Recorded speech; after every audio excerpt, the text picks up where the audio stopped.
Ya en el pasado ha habido negociaciones con estos grupos, ya se les ha atendido, ya se les ha concedido beneficios y ventajas y los grupos persisten ahí. Entonces, tratar de ignorar el hecho de que tenemos un problema estructural que afecta a nuestra gobernabilidad, que se ha sentado casi que un modus operandi, que se ha aceptado casi que un precedente, y que un precedente que se afianza día a día, que consiste básicamente en que grupos anarquizan el país, que grupos salen abiertamente y invocan fundamentos de lucha, la llamada defensa del pueblo, sin que a mí en lo personal me quede muy claro cuál es el pueblo, cuáles son esos intereses y cuál es esa defensa. Más allá de eso, es evidente que hay una amenaza de una situación de... Y ya estamos de vuelta con Horacio Estribí, aquí en Radio Ancon, a quien le agradezco mucho que esté con nosotros a esta mañana, y con Mirador Económico. ¿Cómo estás, Horacio? Bienvenido, buen día. Gracias, Guillermo. Buenos días. Feliz jueves a todos en este nuevo horario del programa. Te agradezco mucho. Te agradezco mucho. Nada, se han dado muchas cosas, están pasando muchas cosas Sí, en el país y en el mundo. sí. Y también déjame saludar a nuestro colaborador en este espacio, el ingeniero Javier Castillo. ¿Cómo estás, Javier? Pensé que me ibas a ignorar. Yo no me ofendo con facilidad, te aviso, ¿oíste? Estamos Buenos días, probando. Guillermo. Buenos días. Estamos testeando para ver si eso es verdad. Vamos a ver, Bueno, sí, vamos a ver. mira, efectivamente, Guillermo, Javier, bienvenido, Diego, en cabina. Fíjate, como tú lo has señalado, estos son tiempos de una gran riqueza en materia comunicacional y de noticioso, ¿no? Lo debes saber tú como periodista. Por otro lado, Guillermo, efectivamente, hoy queremos abordar, como siempre, en un doble formato, el tema, el plano internacional. Queremos abordar un poco el importante desenvolvimiento de una reunión que se sostuvo en Ginebra entre China y Estados Unidos, y no entrar en el intríngulis técnico, pero sí un poco en las repercusiones y en la percepción que hay positiva en los mercados con respecto a esta reunión y la decisión de lo que pareciera ser por parte de ambas economías, tanto la norteamericana como la china, iniciar lo que se podría denominar como una especie de desescalamiento del conflicto comercial que se venía gestando entre ambos países, ¿no? Por otro lado, y que por supuesto tiene connotaciones positivas para la economía mundial. Pero sin embargo deja algunas aristas y algunas dudas, ¿no? Respecto a Panamá, pues adelantarnos un poco a lo que ya vienen siendo casi 2 semanas continuas de protestas y de demostraciones en la calle, y que ahora ya también empieza a manifestarse el cierre, así como el cierre casi absoluto, total, al menos por vía terrestre, de Bocas del Toro. Y lo que creo que no sé si es confirmado, un anuncio ya inminente de la empresa bananera de que se retira sus operaciones de Panamá. No, no sé si es confirmada esta noticia o no, pero yo creo que esto tiene un trasfondo importante. Y en ese sentido, pues discutir un poco cuáles son, digamos, las implicaciones que puedan derivarse de estas protestas, ¿no? Entiendo que el tema pasa por la destrucción de empleo sistemática en los últimos 3 años, ¿no? Con diferentes Efectivamente, explosiones sociales. efectivamente, efectivamente. Y de eso queremos conversar un poco. Pero bueno, mira, en el plano internacional creo que la buena noticia es que efectivamente China y Estados Unidos llegan a un acuerdo mediante el cual suspenden eh, la decisión de subir sus aranceles en un país en 145, otro en 135%. Por cierto, que quiero hacer una acotación, ¿no? Y esos niveles o esas amenazas de niveles arancelarios siempre me parecieron descabellados y tenían más de bluff que de efectivo y de real, por cuanto que una vez ya tú superas un nivel de arancel de unos 40, 50, 60%, ya hay lo que se define en economía como una especie de redundancia, ¿no? Ya no, ya el simple costo de colocar esas mercancías en ultramar, en otros países, un destino distante, etcétera, ya hacen prohibitivo esa posibilidad de importación, ¿no? Nadie va a pagar un arancel de 150 para traer una muñeca de trapo de China o un aparato de, qué sé yo, un aire acondicionado.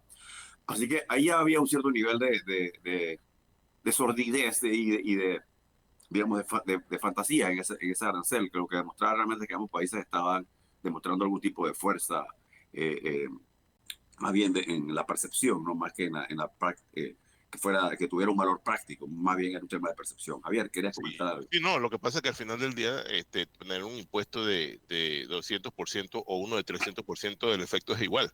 No, Sí, sí, se convierte el producto en sí, incomprable, ya no hay más nada que hacer.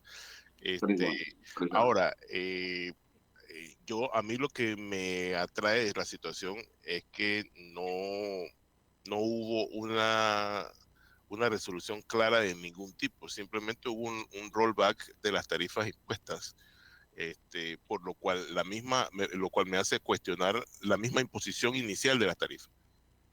Efectivamente.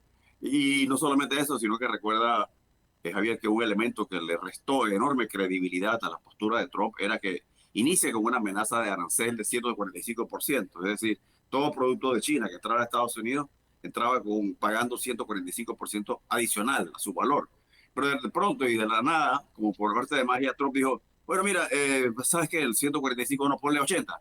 Y entonces la pregunta que uno hace inicialmente es decir, bueno, pero de salida, ¿de dónde surge el principio de los 145 o surge eh, o surge la decisión de 145%? Y por cierto, ya que lo mencionamos, yo quisiera hacer un poquito de teorización sobre negociación, ¿no? Y sobre la dinámica que debería caracterizar a toda negociación. Pero para rematar un poco el punto, con respecto a la trascendencia económica de este hecho, de esta coyuntura, efectivamente los mercados nuevamente vuelven a recuperarse, vuelven a la normalidad que tenían antes del anuncio de la subida de aranceles y demuestran sobre todo varias cosas. Primero que nada, que dentro del equipo de Donald Trump hay, gracias a Dios, lo que ellos llaman un adult in the room, un adulto en el cuarto, ¿no? Que en este caso resulta ser el secretario de Tesoro, que es un hombre con una gran experiencia en Wall Street, que es un hombre con una visión muy, muy sobria, si se quiere, de la realidad económica. Y además de eso, un hombre que tiene quizás uno de los pocos, que tiene la habilidad de convencer a Trump, ¿no? Y que sugieren que el estilo de él es muy único, por cuanto que él no le plantea a Trump, esto es un error, o debe hacer esto, debe hacer lo otro, sino que le trae a la mesa, le expone los hechos, le dice, mira, la medida que tomaste provocó esto, provocó esto, provocó esto. ¿Qué podemos hacer? Entonces el mismo Trump llega a su propia decisión, y bueno, echemos esa medida para atrás. Pareciera que así funciona la dinámica, ¿no? Y gracias a Dios está incidiendo de manera positiva.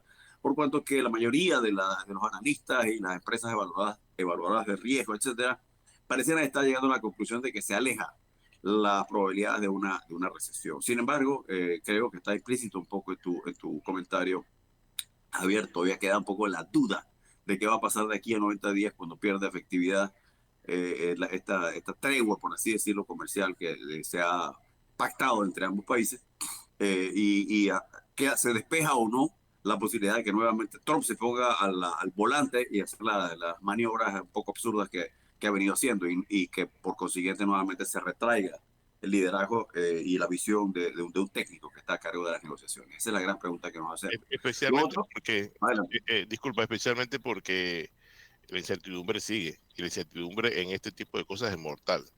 Sí, Esa inestabilidad tiene que tener un impacto. Efectivamente, pareciera que por 90 días vamos a echar para atrás, pero el problema está en que no sabemos qué va a pasar después de esos 90 días.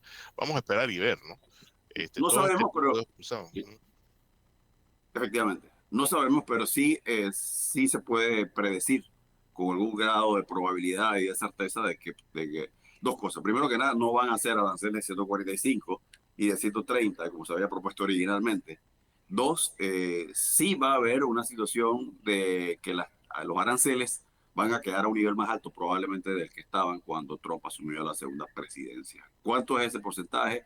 ¿Cuáles son los específicos de esa negociación? Es complejo adelantarlo, pero sí pone en evidencia varias cosas, y es que, y ya lo habíamos adelantado en este programa, recurriendo a una frase muy consabida, y es que si aquí en Estados Unidos llovía a cántaros como consecuencia del impacto de estas medidas y había una seria amenaza de que hubiese una recesión, entre otras cosas, allá en China no escampaba. China también estaba sufriendo las consecuencias. El resultado de esta negociación tan rápida, tan súbita, tan inesperada, de acuerdo a los analistas y para mí mismo, y afortunadamente se da, digamos, el balance que se hace de eso es lo que siempre hemos venido sosteniendo. Más allá de las diferencias ideológicas, más allá de las diferencias económicas, más allá de las rivalidades, más allá del populismo del presidente Trump, más allá del autoritarismo que prevalece en China, que prima en China como régimen, es claro que ninguno de los dos países quiere un desacoplamiento total. Uno, dos, que ambos tienen una enorme incidencia sobre el comercio mundial, y tres, que ambos se perjudicarían de una guerra frontal como la que se estaba dando. Y eso también respondería un poquito la tesis un poco peregrina de quienes sostenían que China tenía a Estados Unidos agarrado, tú sabes por dónde, porque tiene todos los bonos comprados de Estados Unidos. Los bonos tiene una gran porción de bonos chinos. Lo ocurrido, China tiene una gran cantidad de bonos norteamericanos. Y alguna gente decía, mira, China en cualquier momento puede tirar la economía norteamericana al precipicio. No necesariamente, porque al empezar China a vender sus bonos, naturalmente iba a perder también, porque al final del día constituye un activo financiero en su balance financiero. Y por supuesto que no era conveniente, y eso iba a generar una desarticulación total de la economía, de la economía mundial, de la economía global. Eh, O sea, que sí hay intereses mutuos. sí, hay que esperar, ¿no? Sin Sí. embargo, por lo menos hay una luz que parece indicar de que las ideas de Peter Navarro no se van a implementar completas como parecía. Entonces, créeme, doctor, Para suerte del mundo. sí, para suerte del mundo, tenemos el mismo ataque estructurado en contra de la economía panameña y ya tenemos un patrón. Sí, Ya podemos un patrón, y ¿no? voy para allá. Pero sí, y voy para allá. Solo dejar como comentario teórico, si se quiere, el hecho de que Mm, esto demuestra la inoperancia, la ineficacia, en este caso en particular, del estilo de negociación de Donald Trump, que es un estilo aparatoso, que es un estilo que se fundamenta más en posiciones que en posturas. Es decir, perdón, no responde a lo que se define como un interés mutuo, ¿no? La búsqueda de intereses mutuos, sino más bien en asumir posiciones, decir, esta es mi posición y de aquí no me bajo. Pero mira que eso no va acorde con tus intereses, no importa mis intereses, lo que importa es que esta es mi postura. 145, si quieres bien, y si no, busca otra alternativa y comercia con otra gente. Eso pone en evidencia de que ese estilo que funcionó bien para Trump, de intimidación, de amenaza en el mercado inmobiliario de Nueva York, no tiene cabida en el escenario mundial. Y ojalá que finalmente Donald Trump pueda aprender de esta mala experiencia, ojalá. ¿No? Así que, veremos. correcto. Tenemos, Bueno, mira, tenemos, tenemos un patrón, ¿no? adelante. Como que tenemos un patrón, ¿no? Y el patrón pareciera que fuera un ataque a la economía del país. Sí, sí, de eso quería hablar. Mira, he escuchado a algunos analistas que respeto y aprecio mucho, son amigos míos, señalar en los medios de comunicación que con respecto a Panamá y lo que está ocurriendo, quizás deberíamos empezar por resumirlo. Panamá tiene una situación de protesta y manifestaciones que definitivamente hay que reconocerlo. Parecían pequeñas inicialmente, pero han venido escalando de forma muy progresiva, moderada, pero han venido escalando. Uno, dos, lo han hecho de forma suficiente como para nuevamente revivir un poco el temor de los mercados respecto de la capacidad de gobernabilidad que hay en Panamá y la posibilidad de que la economía efectivamente pudiera sufrir o no. Quedan en entredicho un poco que los temas de la mina, por ejemplo, que a pesar de que el gobierno ha anunciado lo que pareciera entenderse como una especie de estatización o un mecanismo que permite evitar la necesidad de una reforma al sistema, una reforma al contrato por vía de la Asamblea. Más allá de eso, el hecho es que efectivamente estos grupos cada vez parecieran ir adquiriendo una cierta beligerancia en las calles y cada vez pareciéramos estar marchando más hacia una especie de confrontación, lamentablemente física, ¿no? Entonces, la pregunta que uno se hace es si, bueno, en realidad hay fundamentos para que estos grupos hagan lo que hagan. Eso es discutible si lo ves desde el punto de vista de que la principal leitmotiv pareciera ser rechazo de la ley 462 recientemente aprobada en la Caja de Seguro Social. El gobierno ha alegado que realmente estas leyes ni siquiera afectan a los grupos que están, que pues quizás puede afectar a otros grupos, pero a estos grupos en particular no los afecta. Y ya, en ese sentido ha habido algunos comentarios de que, bueno, sí, el gobierno debería negociar con estos grupos. Y yo considero que sí. Yo considero que sí debe negociar. Esta es mi opinión personal. Pero más allá de ese hecho, negociar o no negociar, tratar de ver esta coyuntura en términos precisamente solo de forma coyuntural y no estructural, creo que es un craso error para nuestra sociedad. A lo que me refiero es que ya en el pasado ha habido negociaciones con estos grupos, ya se les ha atendido, ya se les ha concedido beneficios y ventajas y los grupos persisten en la calle. Entonces, tratar de ignorar el hecho de que tenemos un problema estructural que afecta a nuestra gobernabilidad, que se ha sentado casi que un modus operandi, que se ha aceptado casi que un precedente, y que un presidente que se afianza día a día, que consiste básicamente en que grupos anarquizan el país, que grupos salen abiertamente y invocan fundamentos de lucha, la llamada defensa del pueblo, sin que a mí en lo personal me quede muy claro cuál es el pueblo, cuáles son esos intereses y cuál es esa defensa.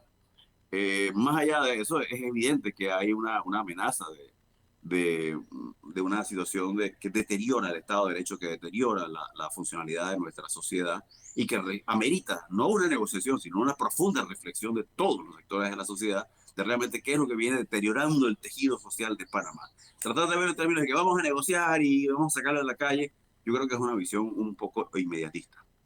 Sí, el problema está en con quién negociar y por qué y bajo qué premisas, ¿no?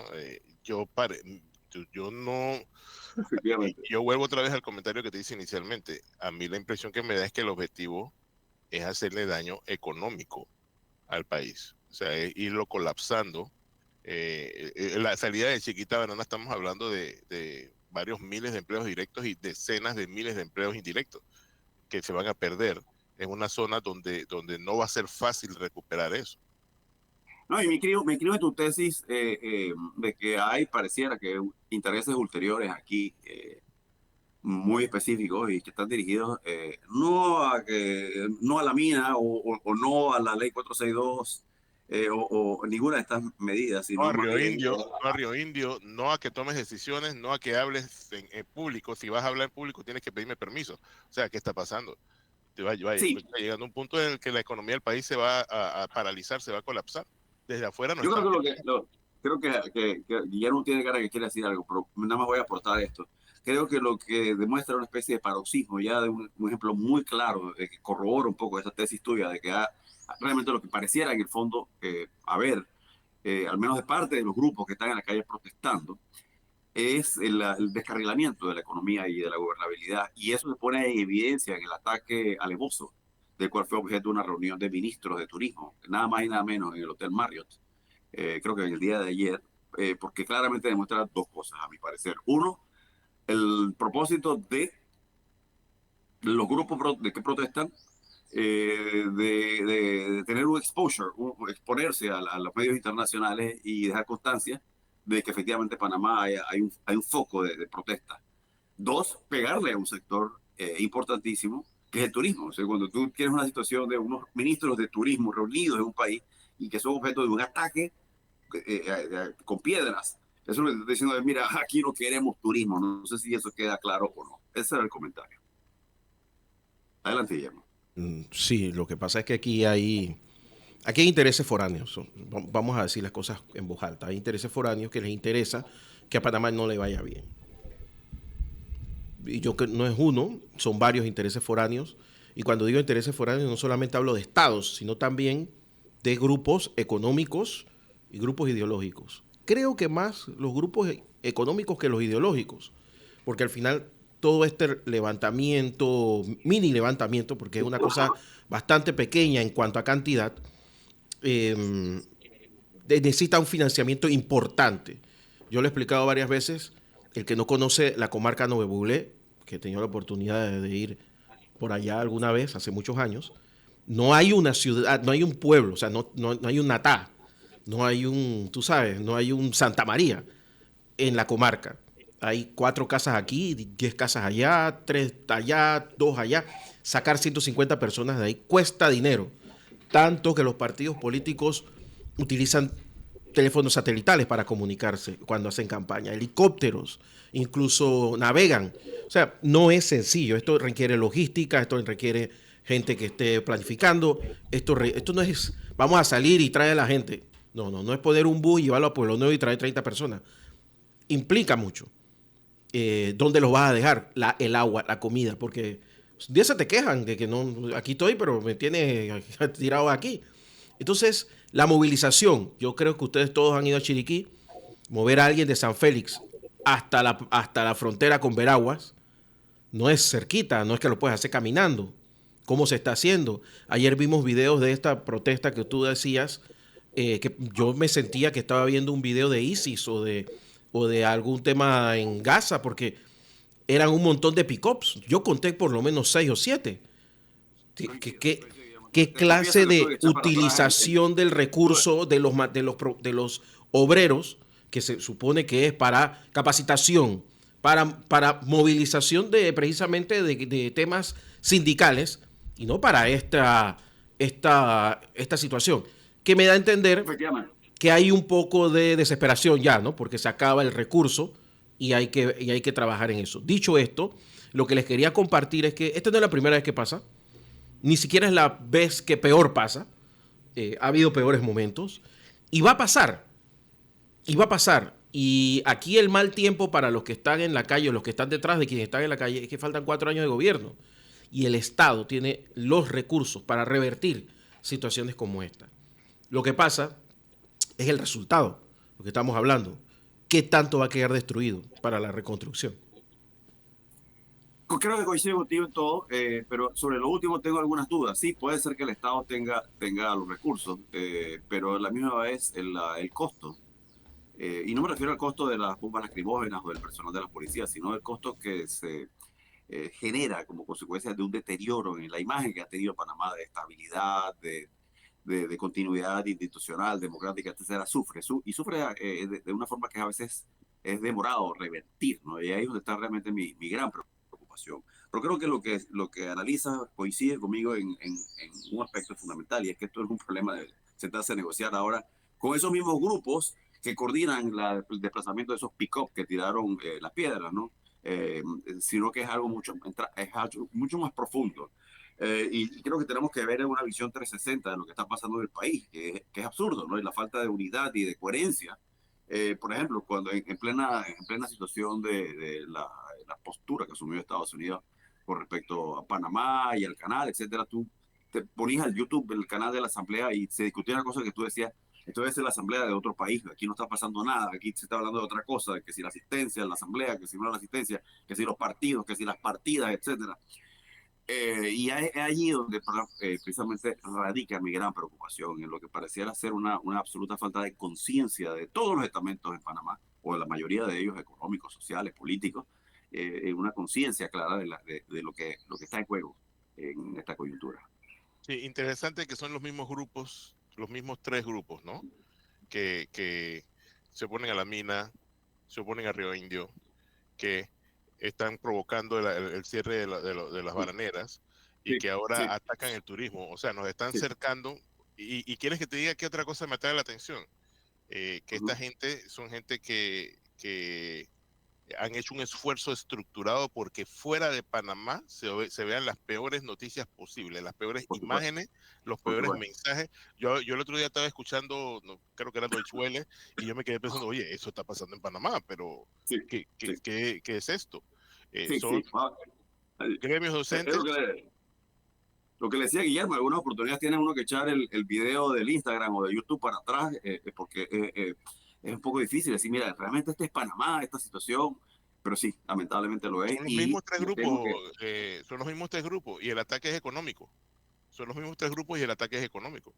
Estamos hablando de los grupos docentes, de Suntrax y de los indígenas que están claramente financiados. No hay ningún planteamiento, hoy es supuestamente, perdón, disculpa, no hay ningún planteamiento alternativo de ninguno de los temas. No. De los 6 temas, 7, ninguno.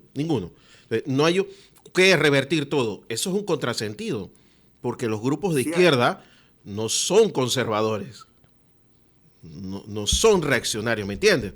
No me digas que quieres el status quo, porque eso es más propio de un grupo conservador liberal que de un grupo de izquierda. Entonces es un contrasentido total, incluso ideológicamente entre ellos. O sea, deberían buscarse una revisión ideológica entre ellos. El tema de los profesores. Sí. ¿Cómo le vas a decir a la ministra de Educación ahora que quieres que te devuelvan los salarios caídos si no has hecho ninguna tu huelga no busca una reivindicación gremial de ningún tipo? No es una huelga, Guillermo, es un paro. Bueno, ese es el problema. La misma cosa. Sí. No, coincido con Adelante, Javier. No, desde el punto de vista legal hay una diferencia. La huelga tiene un proceso. El paro fue dicho sin ni siquiera De facto. una asamblea general. Ellos no deben recibir ese dinero de vuelta, pero bueno, vamos a ver qué pasa. Nunca lo van a recibir, o sea, quiero que lo sepan, nunca lo van a recibir, se van a parar de cabeza. Mira, más allá de estos tecnicismos, si van a recibir o no, el hecho de que siempre lo han recibido, no sé si esta vez va a haber una diferencia. Dos, lo que tú planteabas, Javier, en el sentido de que se tratan siempre de los mismos tres grupos, que sabemos cuáles son. Tercero, que corrobora un poco lo que yo planteo en el sentido de que esto ya se ha convertido en un patrón, en un modus operandi político peligroso de estos grupos que tienen la habilidad de secuestrar la economía, de secuestrar a los estudiantes, de secuestrar al país, literalmente hablando, a cambio de una agenda que no queda casi nunca clara y que, como dijo Guillermo, no es propositiva, no se fundamenta en nada, excepto en un cascarón vacío narrativo que dice, nosotros defendemos al pueblo. Pero ¿quién te dio a ti esa titularidad de defender al pueblo y de qué causa exactamente es que estás defendiendo al pueblo, ¿no? Esa es la gran pregunta que uno se hace y ese es el peligro de una democracia y de la funcionalidad de una sociedad que se hace llamar libre, cuando grupos actúan ya casi como al borde de la ley y actúan en forma monopólica, ¿no? Bien decía un filósofo que el poder corrompe y el poder que han adquirido de facto estos grupos, lamentablemente, representa hoy por hoy un peligro para la sociedad entera. Esa es la realidad. Sí, si no se desactiva va a seguir sucediendo. Lamentablemente, ya llevamos un tiempo largo en esto. Sí, porque hoy es la ley 462, hoy es el memorándum de entendimiento, hoy es la mina, mañana es Río Indio, como ha señalado Javier, mañana es una autopista que no me gusta por dónde va, mañana es el tren porque no empleaste al grupo mío, etcétera, etcétera, etcétera. Entonces lo que hay en el fondo, eso, o sea, no, dice el dicho, no busquemos la fiebre en la sábana, la fiebre no está en la sábana, la fiebre está en la persona que está debajo de la sábana, en este caso en nuestro país. Bueno, don Horacio Estriví, muchísimas gracias por estar con nosotros a esta hora de la mañana. Y nada, nos vemos el próximo jueves, ¿te parece? Dios primero, sí. Con Mirador Económico, el economista Horacio Estriví, aquí en La Mañana Ancón, y la colaboración del ingeniero Javier Castillo. Muchas gracias, Javier. Siempre un placer, Guillermo. Hablamos. Hasta luego. Vamos a la pausa, don Diego. Regresamos. Esta es La Mañana Ancón por Radio Ancón.